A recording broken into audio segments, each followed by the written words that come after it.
Ya, bismillahirrahmanirrahim. Rekan-rekan, sahabat-sahabat sekalian, di awal tahun ini ya, kita membahas mengenai waktu dalam perspektif Al-Qur'an. Saya sampaikan minggu lalu bahwa waktu yang Allah berikan kepada kita tuh sama. 1 jam 60 detik. 60 menit. Nggak ada yang protes. 1 jam 60 menit. Semua sama. Yang membedakan itu rasa yang melewatinya dan kegiatan yang menyertainya. Bagi orang yang sedang menunggu orang yang dirindukan, maka 1 menit itu serasa lebih lama, serasa. Ya. Bagi orang yang menunggu orang yang dia nggak suka, waktu itu serasa cepat. Ya. Bagi orang yang melewati hari-harinya itu dengan kebaikan, itulah yang kemudian di dalam Quran disebut dengan Al-Asr. Kemarin saya katakan di Quran waktu itu digambarkan dengan 4 istilah. Pertama Al-Asr. Al-Asr ini menggambarkan bahwa orang yang beruntung adalah orang yang mengisi waktu dengan iman dan amal soleh. Disebutnya Al-Asr. Yang kedua Al-Mauqut. Kata ini menggambarkan bahwa kesuksesan banyak ditentukan dengan kemampuan dalam memanage waktu. Ya. Dan ini memberikan isyarat bahwa kalau kita punya satu cita-cita, tolong diatur waktunya secara bagus.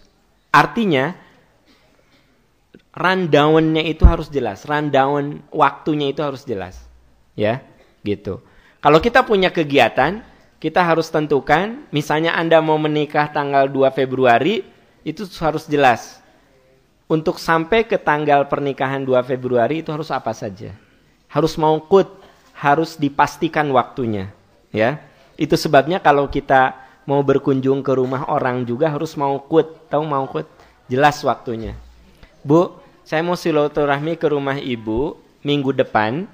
Tanggal berapa minggu depan? 12. Tanggal 12 jam 1 saya akan silaturahmi ke rumah ibu.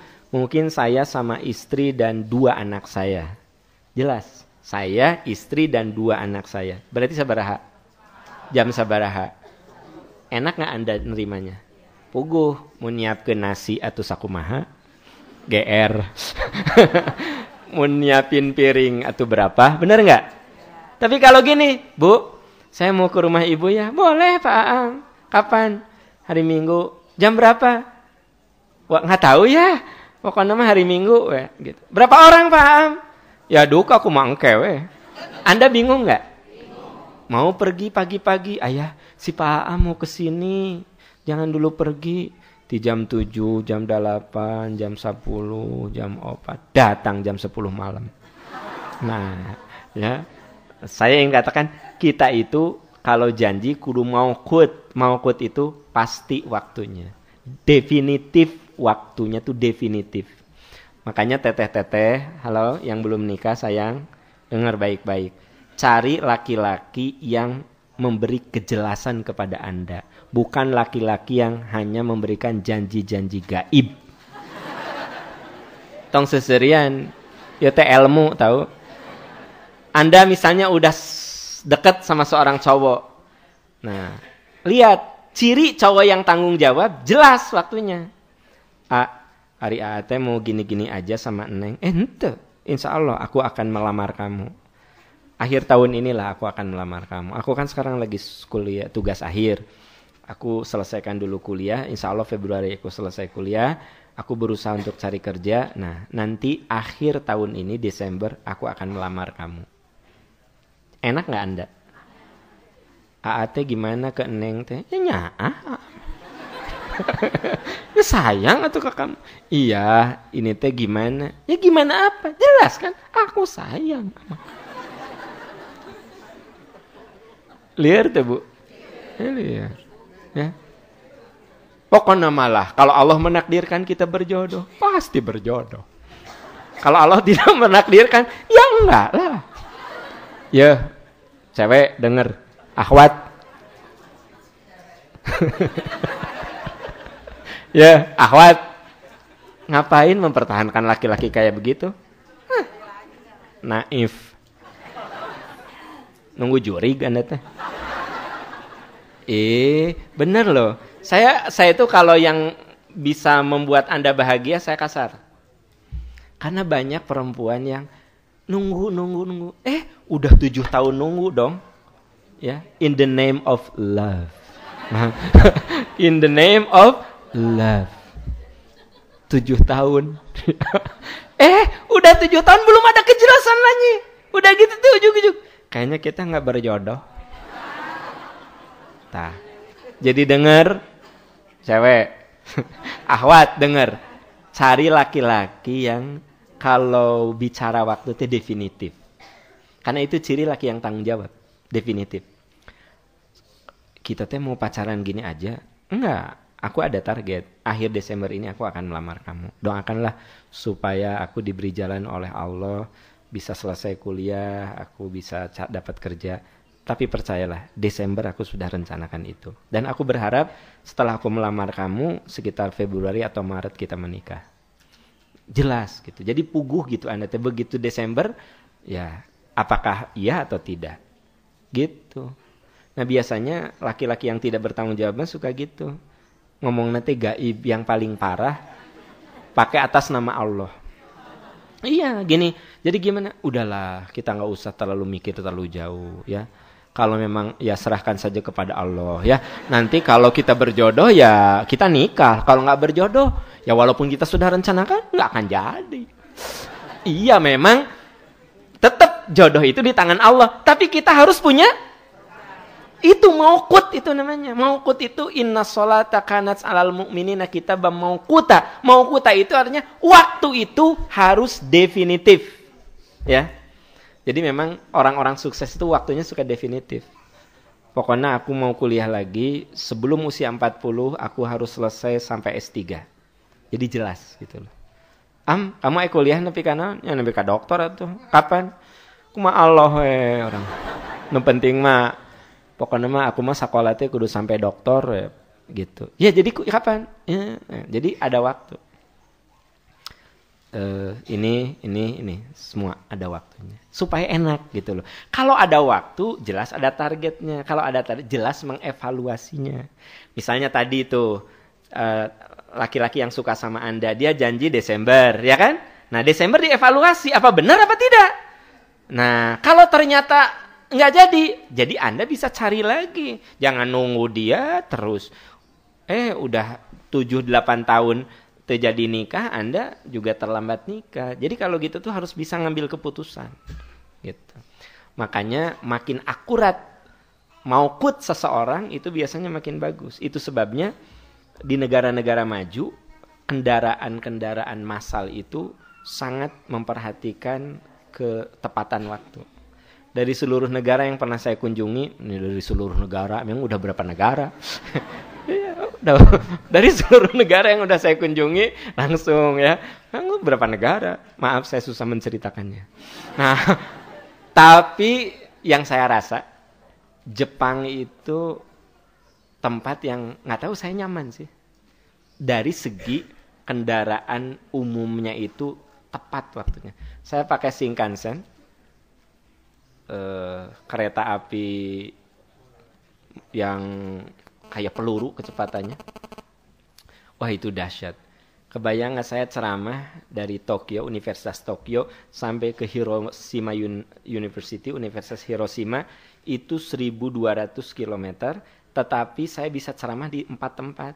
Pagi-pagi saya di Tokyo Institute of Technology, kemudian satu lagi di ujungnya saya di Hiroshima, baru saya nginep tidur di Hiroshima. Itu timingnya tuh tepat sekali. Jadi saya walaupun nggak ngerti bahasa Jepang ya, saya cuma lihat tiket aja. 10-15 menit lewat 13 detik. Detiknya kan ada, udah aja. Bener. 10-15-13 detik tret pintu muka keluar. Sudah di situ ada. Nanti naiknya lagi tepat waktu. Saya merasa lebih tepat dari pesawat itu. Benar. Nah, jadi memang akurasi waktu itu menjadi sangat penting. Ini namanya disebut dengan mauqut namanya, mauqut. Yang ketiga ad-dahr. Ya, bukan dahar, ya. Ad-dahru. Kata ini menggambarkan bahwa manusia pada awalnya tidak ada, kemudian menjadi ada, dan keberadaannya terikat. Nah, kita semua tidak ada awalnya. 100 tahun yang lalu, semua yang hadir di sini tidak ada. Dan insya Allah tahun 2114, kita sudah diziarahi oleh cucu kita. Ya kan? Tahun berapa, Pak? 2114. Orang teh udah ada di alam kubur, anak cucu kita, bukan anak malah, cucu cicit kita lagi pada berdiri mendoakan kita. Kita nama sudah jadi tulang belulang. Kapan tuh? 2100. Itu pun kalau belum kiamat. Gitu. Jadi apa? Betapa manusia tadinya tidak ada, menjadi ada, tapi keberadaan kita itu terikat waktu. Berarti rekan-rekan kita harus berusaha meninggalkan jejak-jejak yang bagus, karena sesungguhnya kehidupan itu seperti kanvas. Ulangi, Bu. Kehidupan itu seperti, tahu kanvas? Biasanya digunakan untuk apa? Melukis. Perbuatan kita, kelakuan kita itu adalah lukisan yang akan dilihat oleh orang-orang setelah kita. Jadi ada saat di mana orang melihat lukisan kita itu indah, tapi yang paling mengkhawatirkan kalau orang melihat lukisan kita itu mengerikan. Artinya ada orang yang sudah meninggal itu yang dibicarakan kebaikan-kebaikannya, tapi ada juga orang yang sudah meninggal itu diingat keburukan-keburukannya. Tugas kita karena kita bakal tidak ada, kita harus meninggalkan jejak yang bagus, kita harus membuat lukisan-lukisan terindah dalam kanvas kehidupan kita. Ulangi, Bu. Harus melukis dalam kanvas. Yang keempat, ajal. Ajal itu menggambarkan bahwa segala sesuatu itu ada ujungnya, ada batasnya. Ada akhir. Pak, Bu, bukan umur kita saja, peradaban juga ada ujungnya. Coba Bapak bayangkan, Ibu bayangkan, Uni Soviet segitu dahsyatnya, hebatnya. Siapa yang nyangka Uni Soviet bisa berpecah belah? Siapa yang nyangka Uni Soviet itu salah satu negara adikuasa yang tak ada seorang pun waktu itu memikirkan Uni Soviet bisa terpecah-pecah, gitu. Dan sekarang negara adikuasa yang betul-betul menyatu itu Amerika Serikat. Tapi lihat, one day itu juga akan mengalami kehancuran. Makanya peradaban nanti silih berganti. Bisa saja setelah Amerika runtuh, bisa jatuh ke tangan Cina, bisa juga jatuh ke tangan Indonesia. Itu hanya dua pilihan. Kalau nggak ke Cina, ke Indonesia. Gitu. Kalau hahaha, amin gitu. Aneh.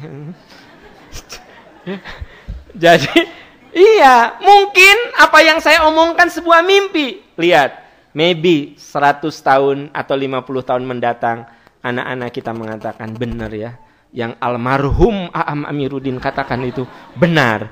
Ya, Indonesia menjadi negara adikuasa. Karena Pak, Bu, Anda tahu Indonesia itu punya potensi jadi negara adikuasa kalau benar-benar kita memanage dahsyat. Maaf, Singapura nggak akan pernah jadi negara adikuasa. Apa cetek segede Bandung gitu. Singapura, sehebat-hebatnya Singapura, nggak akan pernah jadi negara adikuasa. Cetek gitu. Pipis orang Indonesia, semua pipis, awurkan ke sana. Banjir, Pak. Ku pipis orang Indonesia.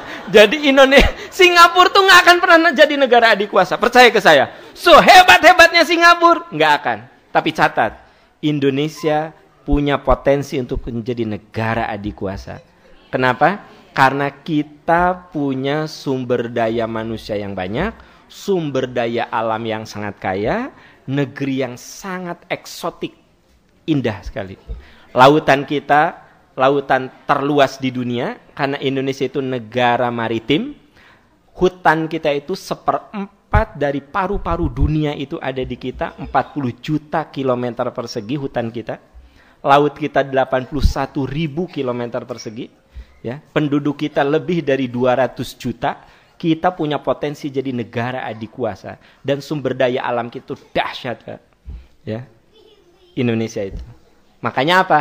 Banyak orang yang tahu Indonesia bisa punya potensi jadi negara adikuasa. Caranya apa? Dimandulkan negeri kita ini. Dimandulkan dalam arti dibikin kecil terus, dibonsaikan. Dan salah satunya melalui narkoba, Pak. Dulu kalau bicara narkoba, anak kuliahan, anak SMA yang jiwanya sedang labil, level yang untouchable, MK, kena. Kebayang gak tuh? Di dunia yang untouchable gitu. Emang tidak semua, tapi maksudnya ada oknum yang kena gitu loh. Dan kalau ada oknum yang kena, Anda pikir cuma satu? Ya? Gitu. Jadi wajar kalau misalnya para pejabat dicek bisa ada yang kena narkoba. Betul. Kenapa? Bukan hanya mahasiswa, bukan hanya polisi, bukan hanya tentara. Karena dengar sayang, narkoba di Indonesia bukan hanya sebuah bisnis narkoba, tetapi itu satu cara juga untuk merusak bangsa ini supaya tidak menjadi negara adikuasa sebenarnya. Dirusak. Begitu. Sehingga kita punya pekerjaan terus. Punya terus saja dibikin sibuk gitu dengan diri kita. Sibukkan terus dengan diri kita. Dan antara satu kelompok dengan kelompok lain diadu dombakan. Kenapa? Supaya energi kita habis, supaya tidak memikirkan kesejahteraan, yang ada adalah bagaimana perebutan kekuasaan. Konflik sana, konflik sini. Kenapa? Karena kalau Indonesia ini memang benar-benar bersatu bangsanya, seluruh energinya keluar, potensinya menjadi kuat, Anda lihat Indonesia salah satu negara di dunia yang punya potensi untuk menjadi negara adikuasa. Saya katakan Singapura nggak akan. So, saya katakan tadi, pipis seluruh orang Indonesia kumpul kirim ke itu. Bingung mereka. Tekuduku bom. Tete baru pipis, belum yang lainnya. Iya, sok. Ya. Iya, ya. Kadang-kadang saya kalau lagi datang ke satu tempat ya suka, aduh ya Allah bener, saya tuh bersyukur hidup di negeri seperti Indonesia ini. Hanya kita itu kurang promo ya. Kayak contoh lah ke Jogja gitu ya. Banyak yang unik-unik. Kalau saya bandingkan dengan saya ke luar negeri, apa di luar negeri paling kayak gini. Di kita tuh ada peninggalan-peninggalan kayak Candi Borobudur itu kan dibangun 1200 tahun yang lalu kan. 1200 tahun yang lalu. Dan itu sudah menggambarkan peradaban di Indonesia dulu itu. Kalau lihat relief-relief dan segala macam.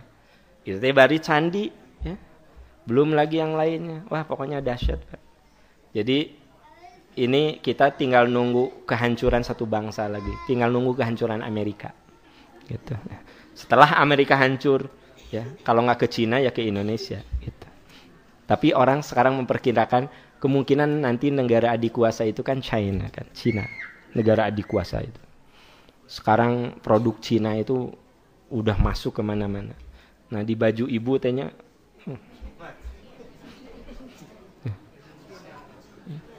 mata ada orang gini disakiti oleh suaminya teh, ya mun hate orang buatan Cina geus hancur.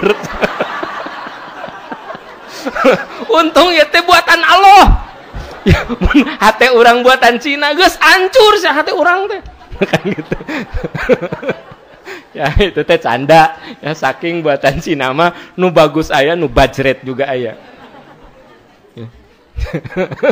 Jadi nanti mah Bu ya, kalau ibu marah ke suami gitu. Ayah, mun hate mamah buatan Cina geus hancur hate mamah teh, geus rusak. Ya, alhamdulillah buatan Allah. Jadi kuat. Duh sampai keringetan gini Gusti ya.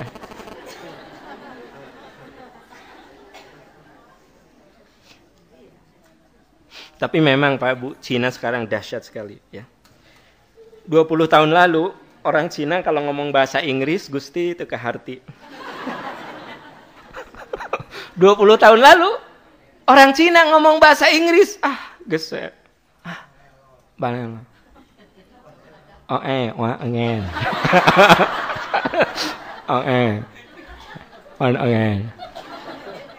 I want. I want.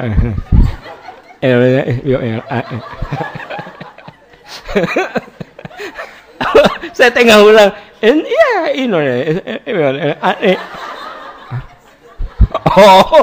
Dia ulang-ulang. Indonesia is beautiful country.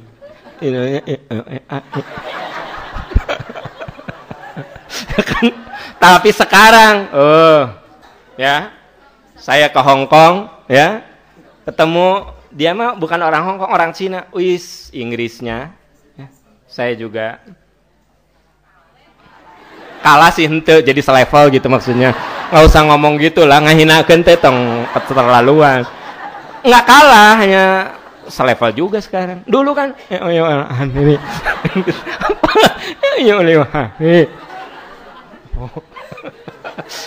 Jadi memang dahsyat juga sih, ya, hebat lah gitu. Saya cerita gitu supaya kita belajar. Gusti Allah. Ampuni ya Rob kalau itu sebuah penghinaan. Tapi itu bukan penghinaan sih, maksudnya jangan Anda menganggap orang yang lemah itu, tapi sekarang kan dahsyat sekali. Anda datang ke Mekah, nggak ada di toko kecuali di dalamnya ada produk Cina. Sajadah, tasbih, kopiah, made in China tuh. Bedak, lipstick, badak itu Cina. Tasbih, kebayang tuh. Mereka tara sholat, tapi tasbih mati mereka. Mereka nggak pernah sholat, tapi sajadah mah mereka yang bikin. Kan kudu namanya, contoh ya, kayak sajadah, harusnya diproduk ku Indonesia tuh. Iya nggak? Iya. Kopiah haji, harusnya produk Indonesia.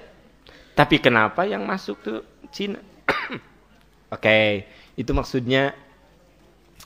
Tapi nggak usah khawatir lah. Percaya ke saya, satu saat kita jadi negara adikuasa. Masalahnya waktu saja. Ya.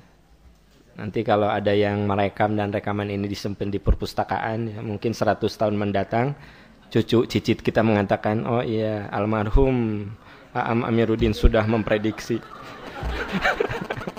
Kan gitu. Baik tuh lumayan seserian gitu nih. Ngahina desok. Nah, oke, supaya kita bisa mengisi waktu secara penuh makna, apa yang harus kita lakukan? 1, husnuzon. Kemarin sudah kita bahas ya. Jadi kita harus husnuzon terhadap Allah, husnuzon terhadap diri kita. Saya tadi katakan, kita satu saat akan jadi negara adikuasa setelah bangsa-bangsa besar sekarang ini hancur luluh lantah. Kita satu saat akan naik memegang tahta peradaban dunia. Itu husnuzon terhadap apa? Husnuzon terhadap bangsa kita, diri kita, ya, bahwa kita punya kekuatan itu. Dan saya pernah contohkan, kalau kita husnuzon terhadap diri kita, nanti energi-energi yang positif itu yang keluar, ya. Makanya kan walaupun kita sudah berumur, Pak, kudu husnuzon saya kuat gitu. Misalnya, Pak, kiat jalan, kuat, Bapak kuat. Gitu lah ya, mah. Karena beca we Bapak geus kolot. Mun Bapak geus kolot kan sakilo jalan teh meureunnan Bapak teh maot. Jadi energinya tapi, Pak, bade jalan karena beca. Jalanlah sakilo ya yuk, Bapak kuat. Nah, itu membuat energi dia gitu. Jadi kalau Anda lihat Quran nih, gini. Iya mah sabulan ge tamat. Sehari sejus tamat kanal Quran teh Ramadan kayak cantang tuh beres. Jadi Anda bilang Ramadan nanti belum tentu bener Ramadan tuh beres. Iya, karena Anda mengatakan wah sibuk gini kayaknya Ramadan juga belum tentu habis. Percaya ke saya, Ramadan belum tentu habis. Tapi kalau aku teh sibuk tapi masa sih nggak bisa namatin Quran sebulan 30 juz? Insya Allah tamat lah. Tapi insya Allah nanti kudu dikerjakan. Gitu. Kayak gitu lah emang. Insya Allah terus saya Jepang insya Allah. Udah baca Quran? Insya Allah. Insya Allah terus ya insya Allah digini baca. Gitu ya. Husnuzon. Yang kedua, supaya hidup itu penuh makna, selalu menerima takdir Allah. Nah ini tidak boleh lupa. Jadi yang pertama husnuzon, yang kedua selalu menerima takdir Allah. Saya perlu ingatkan bahwa takdir itu ada dua kan? Takdir baik dan buruk. Nah, kalau atau dengan kata lain, hidup manusia itu di antara pilihan dan takdir. Di antara pilihan dan takdir, ya. Bapak Ibu datang ke sini, takdir apa pilihan? Saya ulangi pertanyaannya. Bapak Ibu datang ke sini, takdir atau pilihan? Yang paling aman tuh Ibu. Pilihan dan takdir. Itu aman. Itu jawaban yang paling aman. Pilihan apa takdir? Pilihan dan takdir. Oke, saya ingin menjelaskan dulu apa bedanya pilihan dan apa bedanya takdir. Kalau pilihan itu semua predictable. Kita bisa memprediksinya. Contoh, Anda bangun jam 4, sholat subuh, persiapan, supaya bisa duduk di depan, Anda jam 7 harus sudah sampai sini. Berarti dari rumah itu Anda jam 6. Ya kan? Gitu. Nah itu namanya pilihan. Tapi kalau ternyata biasanya jam 7 Anda datang ke sini, ternyata baru naik ojek, kempes banget ya. Si tukang jeng ojek yang lain teh nggak ada lagi, ya kan gitu. Nunggu sampai ganti ban. Terus naik angkot, baru 1 kilo ces kempes. Angkot yang lain teh nggak ada, nunggu. Baru maju lagi, ces deh kempes. Ya, Anda datang ke sini jam 10. Takdir apa pilihan? Nah, jadi kalau pilihan itu predictable, kalau takdir itu unpredictable. Pilihan itu bisa kita prediksi, bisa kita rasionalisasi, tapi kalau takdir itu di luar dugaan kita, di luar perhitungan kita. Ya, ada seorang anak, mama doain ya, mudah-mudahan ini jadi jodoh neng. Saha ngaranna, pokoknya mah ada aja, nanti mau kesini. Datang, Gusti ya Allah, dianting, anting, ya. Jaket kulit nu bau teh, rantai, ada dompetnya teh di rantaian, mending mun aya duit, rantai, ya kan, gitu. Datang gitu. Si ibu nak kaget, ya Allah, si neng teh pilihan teh nu kieu nu keren teh. Begitu udah pulang, neng, geningan eta mah si Asep, preman ujung berung neng. Maaf Pak Asep, maaf. Ini kalau ada yang, iya mah ada Asep Nasrullah. Hari Anda makan Asep Saifuddin, ya mah Asep Nasrullah. Ya. Mama pikir siapa keren, mama nggak tahu. Dia teh pernah nikah, istrinya teh dicerai, si istrinya teh minta cerai, dah sering ditampilingan atuh.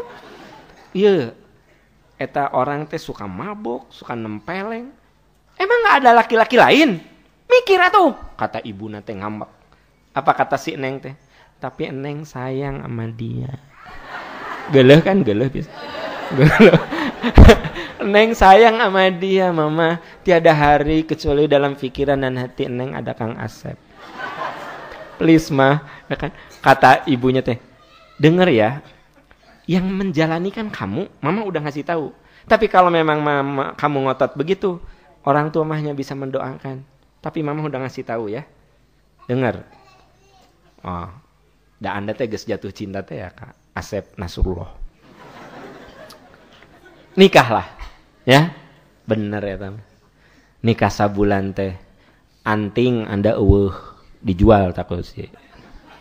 Cincin hilang nggak ada. leher biru-biru. Kan orang lain mah pengantin baru teh leher teh merah, ieu mah biru.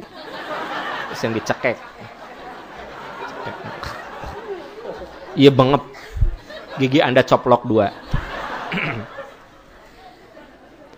Jadi apa yang dikatakan oleh ibu Anda benar terjadi. Ibu Anda ngomong itu teh bukan mendoakan. Neng kieu nya ya. Yang mama tahu, dia teh dulu pernah nikah.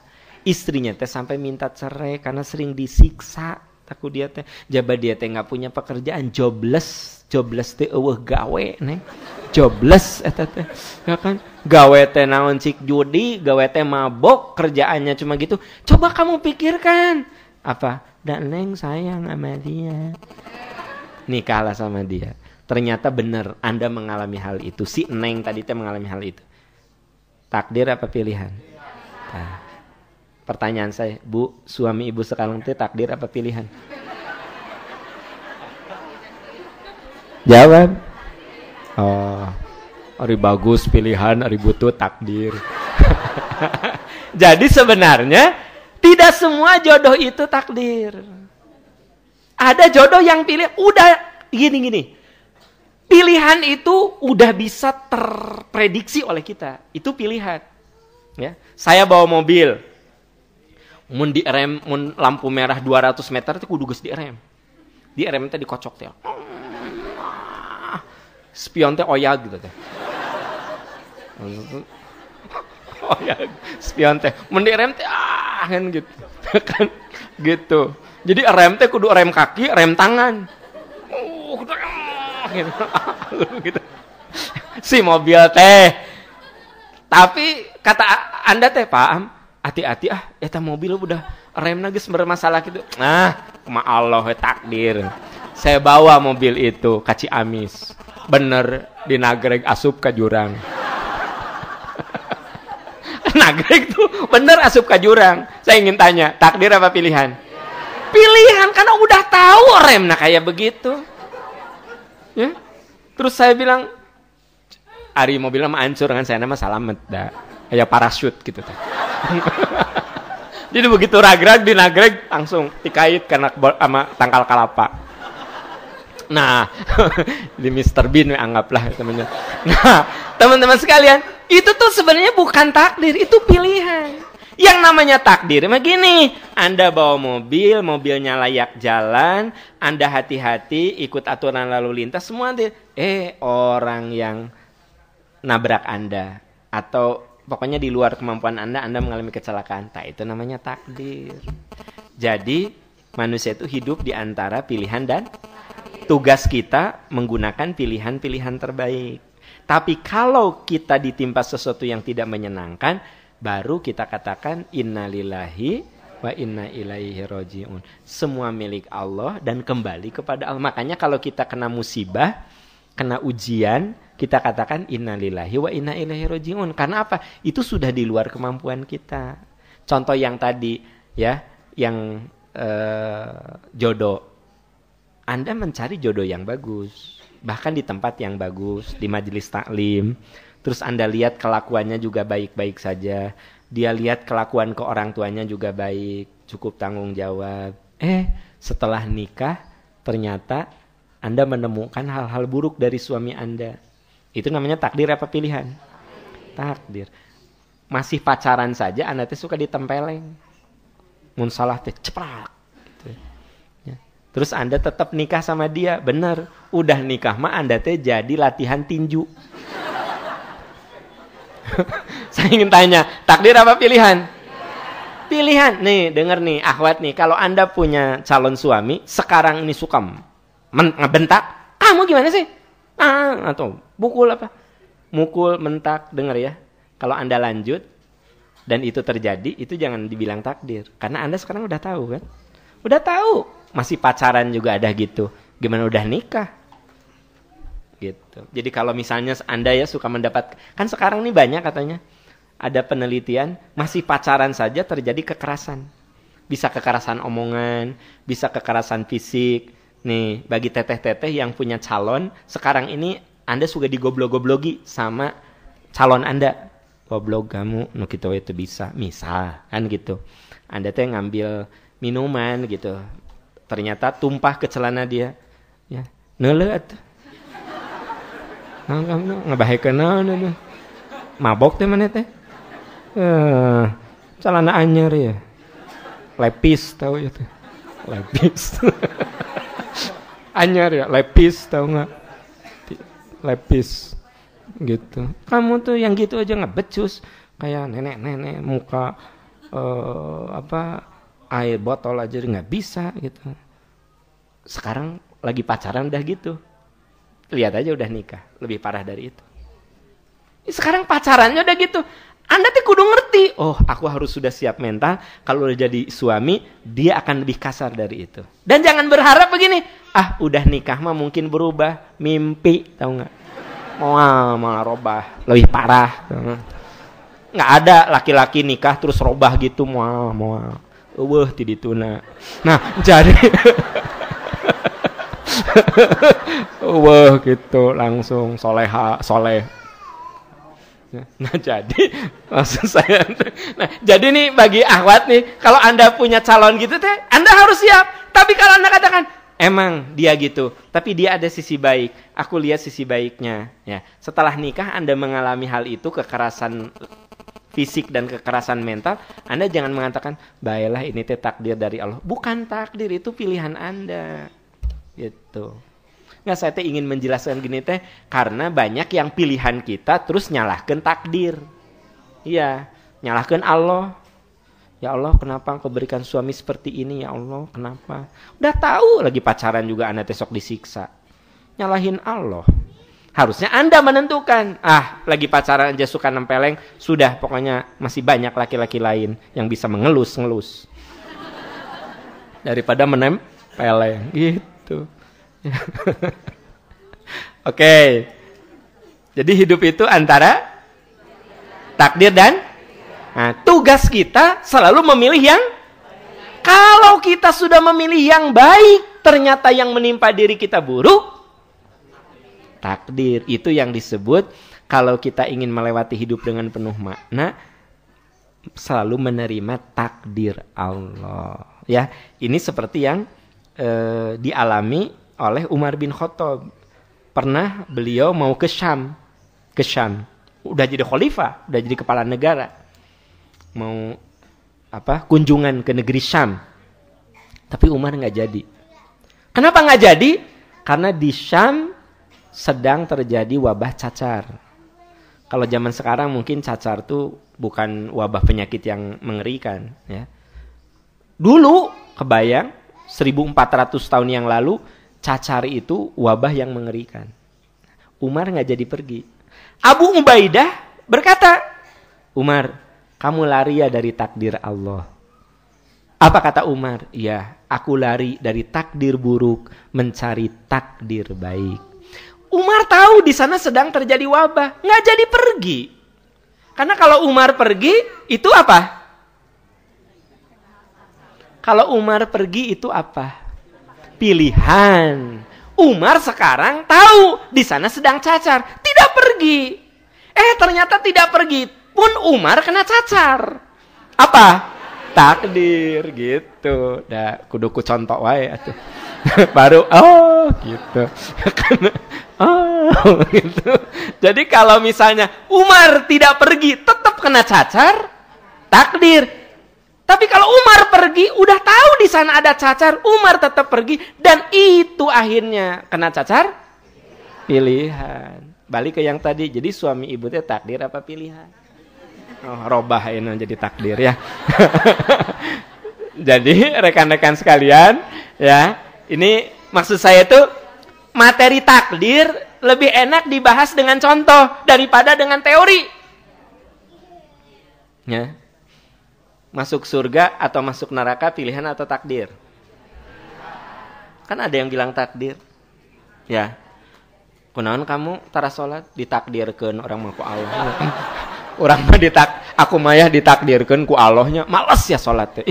Kalian mah hebat takdir ti Allahna alus Kamu mah hebatnya takdir ti Allahna teh bagus.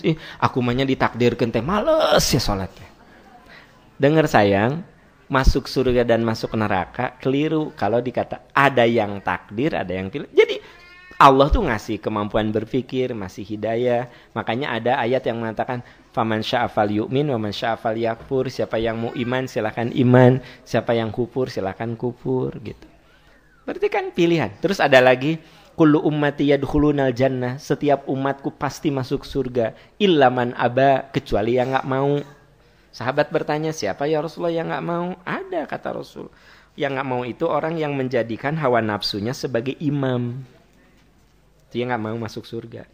Hawa nafsu teh dorongan buruk teh diikutin aja gitu. Ya. Mau ngomongin batur ikutin, mau ngehina batur ikutin gitu loh. Tapi ada juga mau ngehina batur tahan diri. Tong hina si orang dihina batur gitu. Mau ngomongin orang tahan diri, bukan urusan saya. Untuk apa ngomongin dia? Itu bukan urusan saya gitu. Nah, berarti kan pilihan tuh. Ya, baik buruk itu. In ahsantum li anfusikum. Kalau kamu berbuat baik, kebaikan untuk kamu. Wa in asatum, kalau kamu berbuat buruk, keburukan juga untuk kamu. Jadi surga dan neraka itu pilihan kita. Awas, jangan bilang, kenapa kamu nggak pernah sholat? Takdir ti Allah. Keliru besar. Rasulullah bersabda, tidak ada yang bisa mengubah takdir kecuali doa.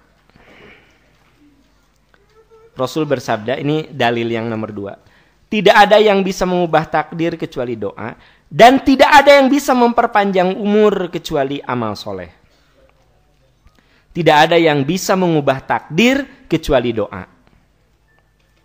Tidak ada yang bisa mengubah takdir kecuali doa. Dan tidak ada yang bisa memperpanjang umur. Dan tidak ada yang bisa memperpanjang umur kecuali amal soleh.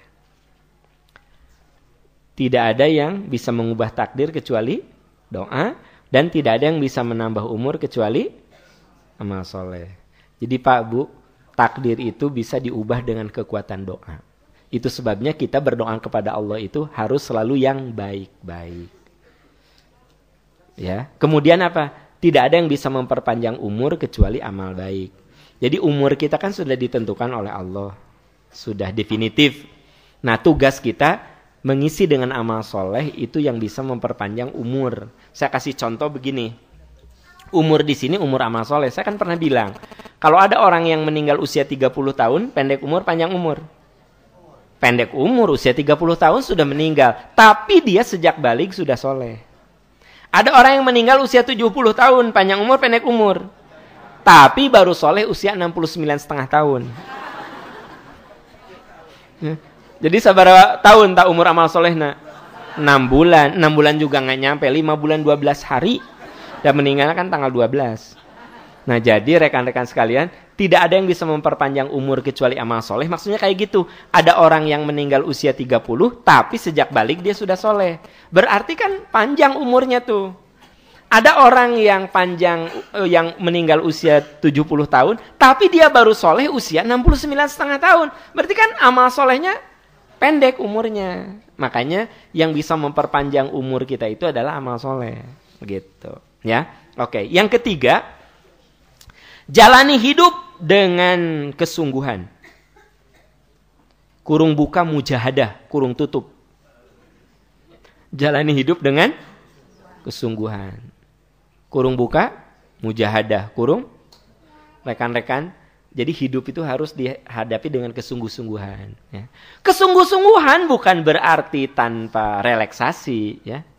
Ini Anda teh nggak pernah ngobrol gitu, terus kerja, terus bukan gitu. Ya. Misalnya saya ceramah, sungguh-sungguh bukan berarti tidak ada humornya. Kalau sungguh-sungguh terus buka surat sekian, ayat sekian, nggak ada ketawa apa langsung. Ya. Bismika Allahumma ahya wa amu.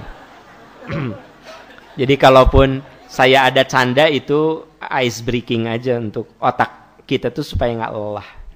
Ya. Kebayang nggak kalau saya dari awal teh serius gitu. Yang dimaksud sungguh-sungguh bukan berarti tidak menghadapi hidup dengan keceriaan. Ceria weh hidup mah. Gitu ya, sasapu ceria gitu. Mesin ceria ulah ya mah. Mama meni baud wae. Jalani hidup dengan sungguh-sungguh supaya hidup penuh makna. Nyetir teh kieu.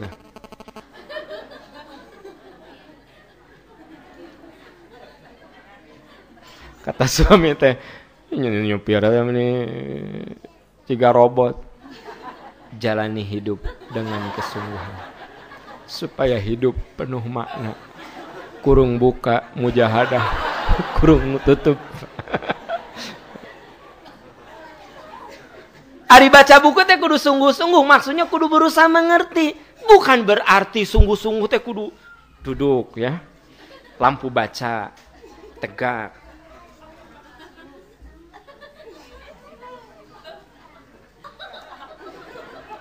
Kan?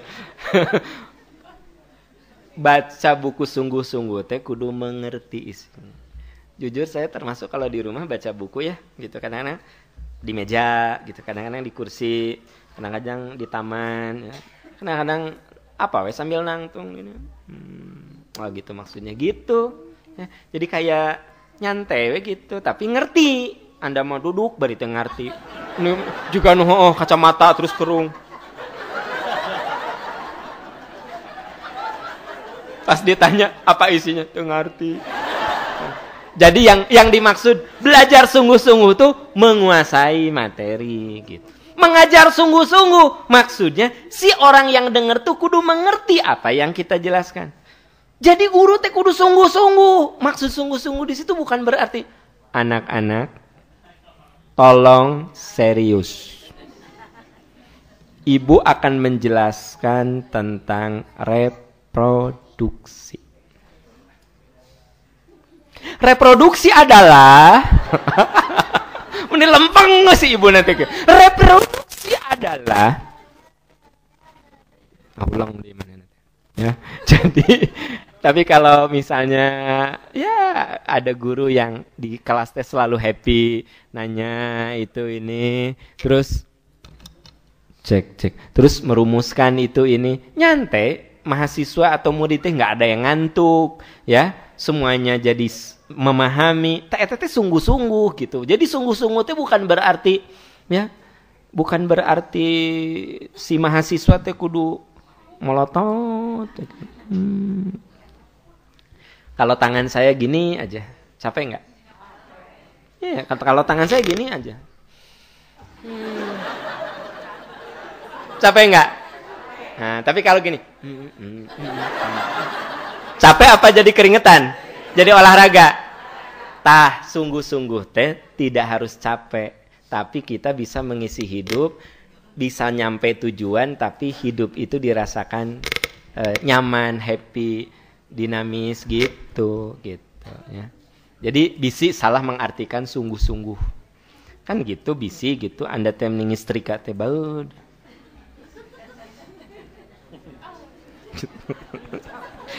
Gitu. Jadi sungguh-sungguh tuh sesuai bidangnya ya gitu. Ibu kalau jadi pedagang yang sungguh-sungguh gimana? Kudu ramah. Ibu cobian gara raos ibu sok nih. Jadi teteh meni cantik aja gede. Pakai kerudungnya. Ih cantik pisan teteh. Itu sungguh-sungguh enggak? Oh, sungguh-sungguh teh jadi teh aya kerudung tinggal lian. Are kange abdi cocokna naon? Mangga we cobi. Dari kieu anu lah. Di toko teh. Cobian nu beureum saya itu. Itu bukan sungguh-sungguh. Kalau pedagang mah kudu ramah, kudu orang teh nyaman gitu. Teteh, mangga we tingali teu kedah meser, ningalian heula we kenging, mangga ningalian. Ih teteh da teu meser. Wios, kayak pami aya artos ya ka dieu. Nyobian we lah nyobian. Ih bener gitu. Apa yang terjadi begitu orang itu punya duit? Ah kasih teteh itu bahasa saya teh bager gitu. Gitu. Anda pikir kalau Anda nawarin sekarang orang harus beli sekarang? Belum tentu.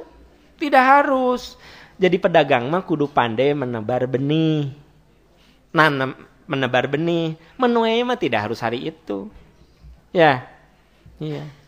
Misalnya saya tukang jualan kerudung, Pak Am, saya teh pengen lihat. Ih, hayu ke saya cuma lihat-lihat enggak apa-apa, sok lihat-lihat aja enggak apa-apa. Cobian teh tanu ieu cobian. Paham saya enggak beli. Enggak apa-apa. So. Tahu enggak? Waktu itu dia enggak ada uang. Maybe seminggu kemudian, 2 minggu kemudian ada uang, ke sini datang. Jadi pedagang mah kudu pandai menebar benih. Kesalahan kita kudu manen wae atuh. Tah, ya, begitu terjadi teh, dasar cuma nanya terjadi. Dengar, salah itu. Dalam ilmu perdagangan teh salah itu teh. Karena tugas yang menawarkan mah apa? Menebar benih, ya, gitu. Menuai mah bisa nanti. Hari kita mah harus selalu tiap ayeuna asup ka toko, dipaksa, meser atuh teh, meser. Kapok sia teh datang deui. Kan gitu. Begitu teh kata suami teh, mah lewat ka ditu, entong sok maksa, entong. Kemarin ge mama stres, entong. Jadi begitu temennya kadinya, entong saya sok dipaksa, entong. Jadi kita teh kudu menebar benih. Nanti memanen mah bisa sebulan kemudian, 2 bulan kemudian, setahun kemudian, nggak apa-apa. Yang penting, nah itu sungguh-sungguh teh kayak gitu, tergantung bidangnya gitu. Halo Bu? Ya. Oke, ayatnya surat Al-Mulk ayat 2. Surat Al-Mulk ayat 2. Alladzi khalaqal mauta wal hayata liyabluwakum ayyukum ahsanu amala. Oke, yang keempat, jalani hidup dengan ikhlas. Nih supaya hidup kita bermakna. Jalani hidup dengan ikhlas.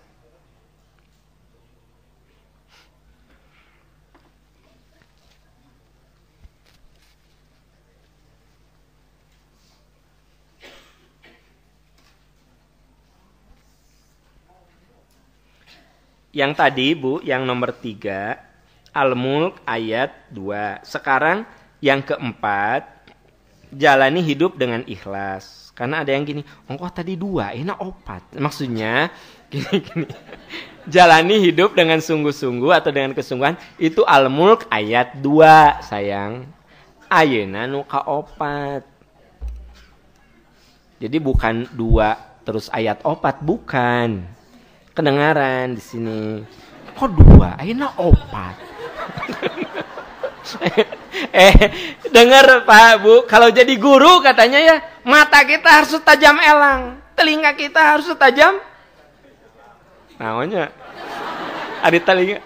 Jadi kalau jadi guru mah eye contact kudu bagus, terus pendengaran kita kudu tajam. Jadi orang berbisik apapun kudu cek terdengar. Kayak tadi, kok 2, enak 4. Daerah iya tapi dukan mana? Daerah iya. Aya kedengaran. Kieu cenah, neng, tadi 2, ayeuna 4. Jadi gini Bu maksudnya, surat Al-Mulk ayat 2. Beres, ta ayeuna nu ka 4 gitu. Nah kan. Anda seserian ari nu tadi mah bingung orang teh tadi teh. Neng, tadi teh 2, ayeuna 4, mana leres neng. Jadi nu leres teh Al-Mulk ayat 2. Ya, tak eta mah poin anu 3, ayeuna nu ka 4 gitu. Sekarang yang jalani hidup dengan ikhlas. Rasul bersabda, berbahagialah orang yang ikhlas. Berbahagialah orang yang ikhlas, yaitu orang yang apabila hadir mereka tidak dikenal. Apabila hadir tidak dikenal. Dan apabila tidak ada, mereka dicari. Berbahagialah orang-orang ikhlas, yaitu orang yang apabila hadir, mereka tidak dikenal. Dan apabila tidak ada, mereka dicari. Hadis riwayat Baihaqi. Saya tahu ada beberapa yang kurang kerung nih. Nulis tapi kia orang yang apabila hadir apabila tidak ada mereka dicari. Pak, orang ikhlas tuh ada tidak dikenal, tidak ada dicari. Perlu contoh Bu? Apa Pak contohnya? Bu, Pak, seorang ibu itu seringkali oleh anaknya kalau ada nggak pernah ditanya si ibu teh. Tapi kalau mamahnya nggak ada, "Ri mamah kemana? Ih mamah kemana wae sini?" gitu kan. Tapi kalau ibu ada mah tara ditinggali ibu. Jadi dengar, kehadiran seorang ibu ketika hadir itu hampir anaknya tidak ngerasa hadir. Tidak mengenalnya. Tapi begitu tidak ada, si anak mencari. Itu artinya apa? Itu ikhlas, Bu. Seorang ibu mah rata-rata sok ikhlas ya. Anak belum sarapan, nyiapin sarapan. Anak bajunya teh belum diistrika, ku ibu teh diistrikain. Saking udah biasanya ibu melakukan itu, maka kehadiran ibu tidak dan ibu mah ikhlas, tidak banyak ngebahas tentang itu. Tapi begitu ibu tidak ada, anak akan merasakan bahwa ternyata ibunya itu luar biasa sekali. Nah, kata Nabi, berbahagialah orang yang ikhlas. Jadi orang yang ikhlas itu begini, kalau dia berbuat baik, saking ikhlasnya, sampai orang tidak nyadar kalau dia itu berbuat baik. Tapi kalau sudah tidak ada, baru nyadar bahwa orang itu sangat baik. Nah, Bu, banyak istri yang baru sadar suaminya itu baik setelah meninggal. Halo, Bu. Jadi banyak banyak istri yang merasa suaminya itu baik justru setelah berarti itu suami yang ikhlas. Begitu suaminya meninggal, aduh ya Allah, ternyata ya si ayah nusok mayar listrik, mayar telepon ya. Kalau ternyata istrikaan rusak teh si ayah nu ngabenerkeun. Kalau air teh jalan teh si ayah nu nyedot gitu cai. Wah gitu, wah lompat, wah gitu. Bu, dan ibu tong seserian. Itu menyangkut suami ibu denger. Bu, karena suami ibu teh ikhlas, nggak pernah. Ya. Ternyata suami ibu teh, ibu nggak pernah mikirin bayar telepon, bayar listrik, karena memang suami ibu sudah handle itu semua. Ibu nggak pernah gitu, rumah teh bocor, ngomong nggak, cuma begitu bocor suami teh udah ngebenerin gitu loh. Begitu air nggak jalan suami ngebenerin. Tah suami ikhlas mah kayak begitu. Jadi tidak gini, dengernya ayah teh, iya kan ku ayah kabeh tah, ku ayah. Istrikaan kamari rusak, ayah yang ngebenerin. Terus pompa, ayah yang ngebenerin. Terus tiap bayar listrik, ayah nu ngantri. Terus ayah. Eta teh ikhlas. Tapi kalau orang ikhlas mah lakukan. Begitu dia tidak ada, baru merasakan, oh iya ya suamiku tuh ternyata. Nah gitu. Kenapa pada ngaharulang begini? Kenapa? Maksudnya apa? Apa? Terharu? Alhamdulillah. Nah, jadi Pak Bu, rata-rata kita merasakan betapa orang tua kita tuh hebat, dahsyat kalau sudah tidak ada. Kalau ada mah, jadi kata Nabi, berbahagialah orang yang ikhlas. Orang yang kalau ada, orang gak kenal. Tapi tidak ada, itu maksudnya orangnya kayak gitu. Kalau dia berbuat baik, dia berbuat baik kayak gitu. Ya. Yang keempat. Setelah 4 berapa? 5. Setelah 4 saudara-saudara, yaitu 5. Yakin bahwa segala sesuatu ada balasannya. Yakin bahwa segala sesuatu ada balasannya, ya.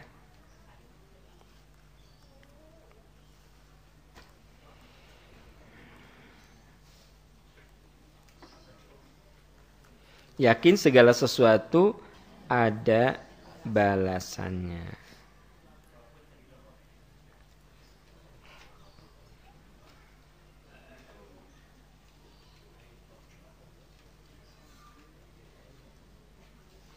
Oke, Ibu, Bapak, kita lagi bicara supaya hidup yang kita lewati penuh makna. Yakin segala sesuatu ada balasan. Jadi Anda dan saya, kita semua tidak perlu balasan baik itu harus dirasakan sekarang dan dari orang itu. Contoh, saya berbuat baik ke Lutfi, ya. Lutfi teh nggak membalas kebaikan saya, nggak apa-apa. Boleh jadi saya dibalas oleh yang lain, gitu.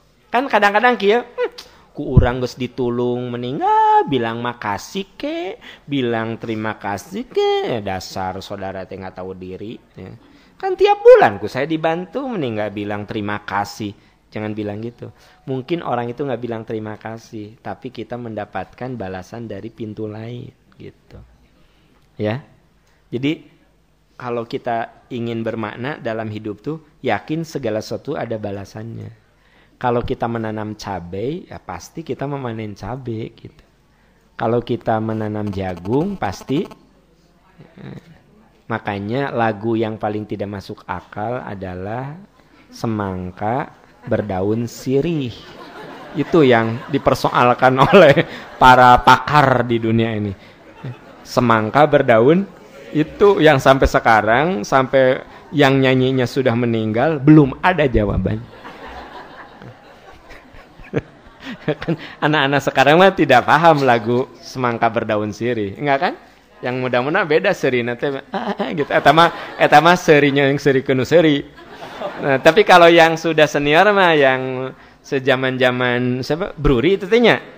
Apa, Bu? Bruri ya, semangka berdaun sirih dulu teh di TVRI teh top pisan. Semangka berdaun sirih. Nah, tapi itu lagu itu ternyata sampai sekarang belum ada jawabannya. Sampai akhirnya Bruri itu meninggal. Bagaimana semangka berdaun? Itu masih jadi pembahasan para pakar sebenarnya. Makanya yang paling benar adalah kalau kita menanam cabai, ya cabai. Kalau menanam kebaikan ya cepat atau lambat. Nah, jadi kalau kita berbuat baik, tanam. Hasilnya ya Allah nggak akan salah ngasih. Coba Anda lihat surat Luqman ayat 16. Surat Luqman ayat 16.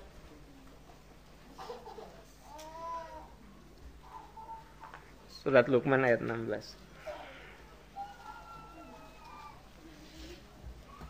Ya bunayya, innaha intakum mithqala habbatin min khardalin fatakun fi sokhratin aw fis samawati aw fil ardi ya'ti bihallah innallaha latifun khabir. Hai anakku, ini nasihat Luqman kepada anaknya. Sungguh jika ada suatu perbuatan baik seberat biji sawi. Jadi Anda tahu biji sawi segitu kecilnya. Kalau kita berbuat baik, lalu perbuatan baik itu kecil banget, sebesar biji sawi yang ada dalam batu, atau ada di langit, atau ada di bumi. Ya tibihallah, niscaya Allah akan memberikan balasannya. Jadi rekan-rekan sekalian, ketika kita melakukan sebuah kebaikan kepada siapapun, percayalah bahwa sesungguhnya kebaikan itu tidak ada yang sia-sia. Gitu. Tidak ada yang sia-sia. Ibu cuma ngegeser duduk karena ada temennya yang kelihatan cangkel. Kebaikan bukan? Si ibu nanti kieu. Ibu teh tahu, ibu teh yang geser. Teteh ngelonjor aja gitu kan. Kebaikan bukan? Enggak ada yang tahu kecuali Anda. Ya. Geser. Itu teh Allah akan tunjukkan, ya, begitu. Ayah ibu-ibu sebelah teh kesangan, kio di. Gitu. Anda teh ngeluarin, teteh beli peryogi, ya. Sepotong ewangnya ada abdi ke peryogi. Potong apa abdi dipotong. Potong teteh, potong. Si ibu teh, makasih, jadi basuh gitu. Saya ingin tanya, kebaikan bukan? Nah, gitu. Ya. Itu. Ada orang bawa mobil gitu ya ke Bapak mau nyari apa? Oh, saya mau ke Ujung Berung. Oh, Bapak kalau Ujung Berung salah, Bapak harus ke sana. Kebaikan bukan? Nah, gitu. Jadi ya'ti bihallah, nanti Allah akan menunjukkan. Oke, rekan-rekan, itu saja. Minggu depan nanti kita lanjut. Kita akhiri dengan doa kafaratul majlis. Subhanaka Allahumma wa bihamdika asyhadu an la ilaha illa anta astaghfiruka wa atubu ilaik. Walhamdulillahirabbil alamin. Assalamualaikum warahmatullahi wabarakatuh.